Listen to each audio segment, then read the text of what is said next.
ساتھ محمد صلی اللہ علیہ وسلم کے حوالے سے جو لوگ اپنے جذبات کا اظہار کرتے ہیں، اس میں کہا جاتا ہے کہ جتنے انبیاء تھے، آپ نے میزان میں پورا اس پر مضمون بھی باب لکھا ہے، ہم نے اس کو پڑھا بھی ہے، لیکن میں چاہتا ہوں ایک عام آدمی کو خلاصہ بھی سامنے آ جائے۔ اس کو لوگ کہتے ہیں کہ سارے نبی تیرے در کے سوالی، یعنی انبیاء جتنے بھی تھے وہ آپ ہی کے در پر، یعنی گویا آپ ہی کی تکمیل کے لیے آ رہے تھے، اور سب پر آپ کو یہ فضیلت حاصل ہے۔ اور اسی کو ہماری شاعری میں، ہماری نعتوں میں، ہماری قوالیوں میں، ہمارے روزمرہ کے جو انٹریکشن ہے اس میں رسول اللہ صلی اللہ علیہ وسلم کی اسی حیثیت کو بیان کیا جاتا ہے۔ تو قرآن کی روشنی میں کیا یہ بات بھی کہی جا سکتی ہے کہ رسالت مآب صلی اللہ علیہ وسلم تمام انبیاء سے افضل تھے؟ قرآن مجید اس سے بالکل مختلف بات کہتا ہے۔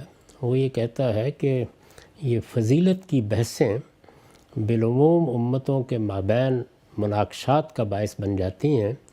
چنانچہ اچھی طرح سمجھ لو کہ ہم نے ہر پیغمبر کو کسی نہ کسی پہلو سے دوسرے پر فضیلت دی ہے، بلکہ آگے مثالیں دے کے بتایا ہے کہ موسیٰ علیہ السلام کو ہم نے یہ فضیلت دی کہ براہ راست ان کے ساتھ کلام کیا گیا، یہ کسی اور کو فضیلت حاصل نہیں ہوئی۔ سیدنا مسیح علیہ السلام کے کچھ خصوصی معاملات ہیں، وہ بن باپ کے پیدا ہوئے، ان کو غیر معمولی معجزات دیے گئے، روح القدس گویا خدمت میں کھڑے ہیں کہ جو کچھ وہ کر رہے ہیں فوری طور پر اس کے نتائج سامنے لے آئے جائیں۔ تو یہ کچھ مثالیں دے کے قرآن مجید نے یہ بتایا کہ ہر پیغمبر کے ساتھ ہمارا معاملہ رہا ہے۔ رسالت مآب صلی اللہ علیہ وسلم نے متعدد موقعوں پر اس کی نفی کی۔ میں نے وہ ساری روایتیں اپنی کتاب میزان میں نبی کی فضیلت کے باب میں اکٹھی کر دی ہیں، جن میں آپ نے توجہ دلائی کہ اس طرح کی باتیں نہ کہا کرو، اور پھر یہ بتایا کہ 6 چیزیں ہیں جن میں مجھے دوسرے پیغمبروں پر فضیلت حاصل ہے۔ ان میں خاص طور پر یہ ہے کہ مجھ پر نبوت ختم کی گئی ہے، اور اب قیامت تک کے لیے سب انسانوں کے لیے میں ہی اللہ کا رسول ہوں۔ تو اس سے یہ تصور دیا گیا ہے کہ اللہ تعالیٰ نے سب پیغمبروں کے ساتھ الگ الگ معاملہ کیا ہے، ہر ایک کو کسی نہ کسی پہلو سے کوئی فضیلت حاصل ہے۔ رسالت مآب صلی اللہ علیہ وسلم کو بھی بعض غیر معمولی فضیلتیں حاصل ہیں۔ صحیح تصور یہ ہے، لیکن امتوں کے اندر یہ خرابی پیدا ہو جاتی ہے۔ ہم مسلمانوں کو تو یہ تعلیم دی گئی تھی کہ رسول یا نبی ہونے کی حیثیت سے ہم کسی نبی یا کسی رسول کے معاملے میں کوئی تفریق نہیں کریں گے۔ اس امت کا کلمہ جامعہ قرآن میں یہ بیان ہوا ہے کہ لا نفرق بین احد من رسلہ، ہم اللہ کے پیغمبروں میں کوئی تفریق نہیں کرتے۔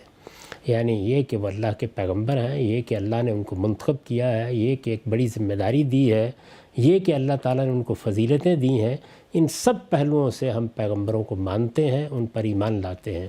اور سب پیغمبروں کے ساتھ ہمارے معاملے کی نوعیت بھی یہ ہے کہ ان کی تعلیمات، ان کی دعوت اسلامی تھی، انہی کا دین ہے جن کو لے کر رسالت مآب صلی اللہ علیہ وسلم نے ہمارے لیے اس کی تصویب فرمائی۔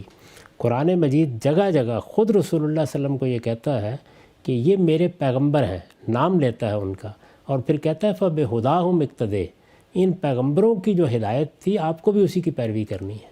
تو یہ سب چیزیں قرآن میں بیان ہوئی ہیں، لیکن نہ ہم اللہ کی کتاب قرآن کو پڑھتے ہیں، نہ اس سے صحیح تصورات اخذ کرتے ہیں۔ دین کے معاملے میں بھی ہم نے یہ شہرت دے رکھی ہوئی ہے کہ یہ اسلام 14 صدی پہلے آیا۔ قرآن مجید جگہ جگہ تصریح کرتا ہے کہ یہ تو سب نبیوں کا دین ہے، اللہ کا دین ہمیشہ سے اسلام ہی رہا ہے، آدم علیہ السلام سے لے کے محمد الرسول اللہ تک ایک ہی دین پیش کیا گیا ہے۔ تو ان تصورات کی بھی اصلاح ہونی چاہیے، اور جس جگہ اللہ کی کتاب نے ہمیں کھڑا کیا ہے وہیں کھڑا ہونا چاہیے۔ تاہم یہ ایک مشکل چیز ہوتی ہے۔ اللہ کی کتابیں آتی بھی اسی لیے ہیں، اور میں کئی مرتبہ توجہ دلا چکا ہوں کہ کتاب اللہ کے نزول کا مقصد یہ بتایا گیا ہے لِیَحْکُمَ بَیْنَ النَّاسِ فِی مَا اخْتَلَفُوا فِیہ، دین کے معاملے میں اختلافات کا فیصلہ کر دے۔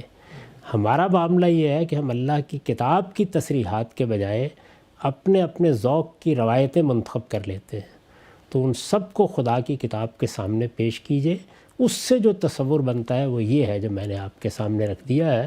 اور اگر اس کو مزید تفصیل سے دیکھنا ہو تو میری کتاب میزان میں نبی کی فضیلت کا باب پڑھ لیجئے۔